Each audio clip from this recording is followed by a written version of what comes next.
So here we are in my MG6. Had it about 5 months now. It's done nearly 55,000 miles, and 2011, and it cost me £2,600, which I thought was a bargain.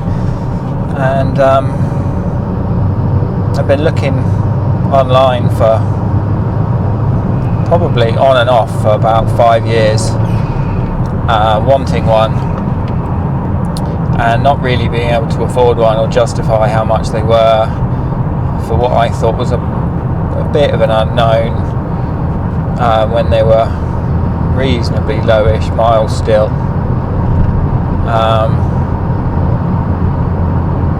This one came up in Birmingham, and it was a third owner. First owner was a gentleman that worked for MG Rover, or MG should I say, and he had it from new. Technically it was a MG demo car for a while apparently. The person I bought it off was a local engineer chap in Birmingham. Had it for about a year, thought it was a bit different and fun, and it was cheap and quite new, which is exactly the reason I think a lot of people buy them. And the advert was appalling. There was only 2 pictures. It had an alarming amount of stickers and MG stickers on it when I bought it, and I daren't use the word chavvy, but the pictures didn't show it in a great light, and there was no pictures of the inside or under the engine bay or anything. So Birmingham's only just over an hour up the road, so I went up there with my dad and took it for a test drive and thought it was great for the money. I think I knocked a couple £100 off the asking price. So yeah, £2,600, car with 55,000 miles on it, 2011. Where can you go wrong? Well, it's obviously not a BMW or an Audi, of which I've had a few, and I've had some Fords, and I had a VW Passat before this. I normally get quite bored quite quickly of a car, flip it within a year or two of owning it, and the Passat, which I'd nicknamed the Poosat, was great, but it was just soul destroying. I never thought, yes, I'm going to go for a drive in the Passat. I don't think that's something anyone's ever said. So I decided to chop that in and got a bit more for it than I thought it was worth, because obviously they hold their value, which is always nice, and snap this up. So after a while of owning it, not really anything to complain about. Lots of people complain about the handbrake, and I think the wife nearly lost her thumb when she first used it, but if you look at it, you know not to put your thumb over the end because it can get trapped. Some people find it hard to pull the handbrake up hard, or as far as you can, because of the way it's designed, but I don't have any issues with that. And after putting a pipe across ram air, whatever it was called, air filter on, it's opened up the recirculated dump valve noise, and you get a little bit of the turbo induction. I mean, it just puts a smile on your face. It's great fun to drive. The handling's great. It's not the stiffest, but it's just a normal road car. This is a daily driver for me. It's the family car, and I'm trying to resist lowering it or stiffening up the suspension.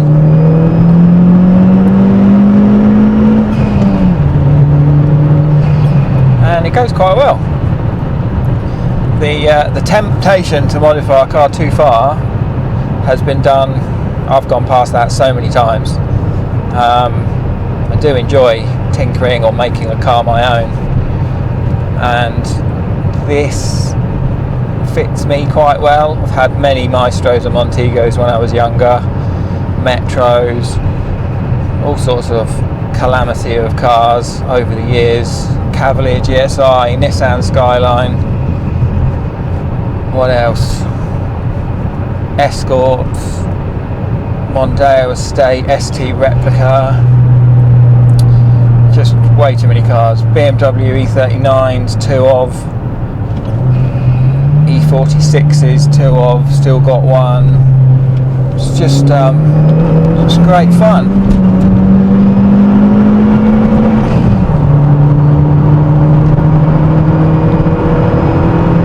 It's engaging, it goes quite well. It's not that bad on fuel. It's extremely comfy to drive. The seats, whoever designed the seats needs a shake in the hand, because they're supportive, they're kind of buckety, so they kind of hold you in the fat bits area and the bum, and they're just really soft and comfy at the same time, which I always find a bit weird how that blend works quite well. I think the leather in here is not original.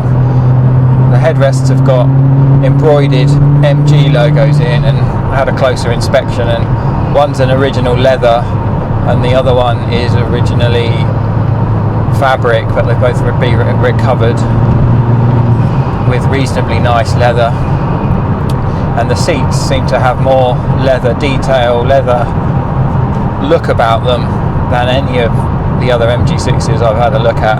And I did test drive a couple of others before I bought this one. I didn't just buy it on a whim, as it were, which I normally do with most of my cars. I get a bit too cocky and confident and think, yep, that's the one, don't care how bad it is, and maybe get lucky and sometimes it bites you, but nothing we can't fix. So yeah, it was modified by the previous or a previous owner somewhere,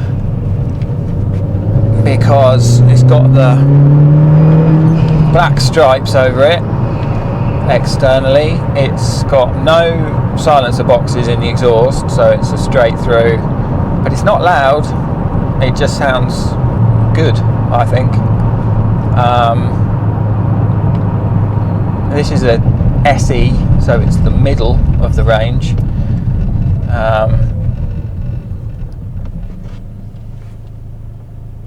The TSE is the one to have because it's got climate control, but if that's the only compromise, I was willing to take it.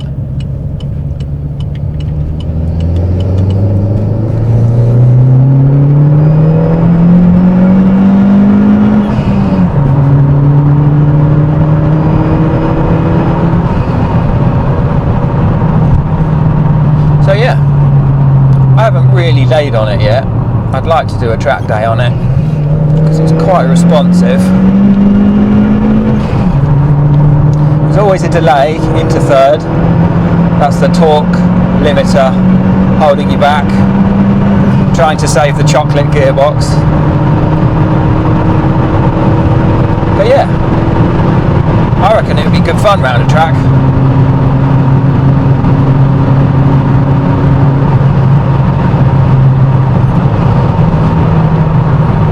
Downshift, rev match,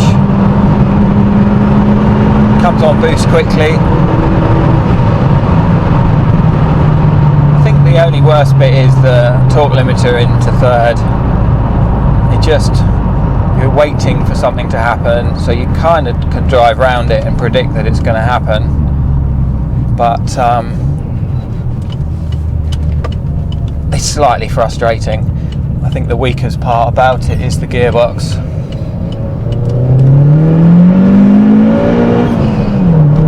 Second boost, 7,000 change. Third, see, that wasn't too bad that time. Into third. Sometimes it feels like you might beat the torque limiter, or it is quicker to react somehow. I'm not sure if it's obviously a sensor or digitally done, I think. within an ECU or something. And maybe if you're slightly not as far up the rev range and you change gear into third, it doesn't quite limit it as much. I'm not sure what the strategy of that map is, but sometimes it feels like it doesn't really do it, and then other times it feels like it's limiting it and it's kind of working out, oh yeah, you want some boost, and then it dials it in. That's the only criticism, I think, or the biggest criticism. Otherwise, it's a great car.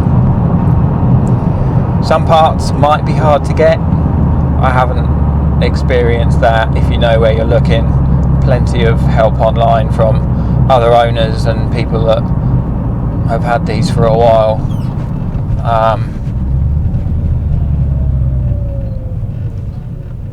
I think the diesel owners struggle a bit more, and I know clutches and dual mass flywheels for the diesel are not much fun if you've got to replace one of those cost wise.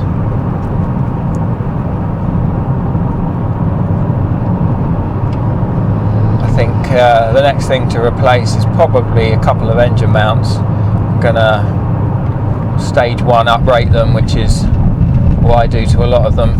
You fill in the gaps with some sort of silicone glue, and that does enough. Tighten them up a little bit, make them last a bit longer without solid mounting them with poly bushes no, not solid mounting, but you can't get poly bushes, so that's the next best thing in my head. The lower front arms for the suspension, the bushes wear reasonably quickly apparently, or they don't survive like a BMW or an Audi would, so you change those out quicker than normal maybe. A bit like the ball joint, the lower ball joints on Escorts was always not particularly long lasting. But it's a Chinese car, what can you expect? It's cheap, it's fun, it's cheerful, it's got a few electrical gremlins that lots of people kind of get frustrated by, maybe because they paid money, a lot of money for them new or through a dealer or something, and the ABS sensors, the wheel speed sensor can throw a fault which throws up all sorts of errors all in one go, and you get the 3 or 4 dings on the dash and all the lights come on, but sometimes it just disappears within about 5 or 10 minutes. Most of the time once you restart it they disappear, and then they'll come back and say hello sometime. It's an earthing problem on the wiring, and you can replace them and hope for the best. Sometimes it doesn't always fix it. A couple of people have other niggles, but for a £2,500 car with 55,000 miles on the clock, can't really grumble. I don't get annoyed with things like that. I have a reasonably good feeling if something is actually wrong or broken or breaking, that I tend to ignore a lot of those lights until you know there's actually something wrong, because they clear themselves so quickly and so often. So yeah, I'm still loving it, which is a novelty in some ways. Normally got bored of a car by now. Just bought a TDI tuning box. Yes, I know TDI, but they make them for the petrols. So it'd be exciting to see what difference that makes. I think standard boost is 7 psi and the tuning box makes it 12 psi. Obviously you've still got the torque limiter to help save the gearbox, but I think that little extra punch from standard, they're 160 PS, so it's 158 brake horsepower, and the tuning box brings it up to 200.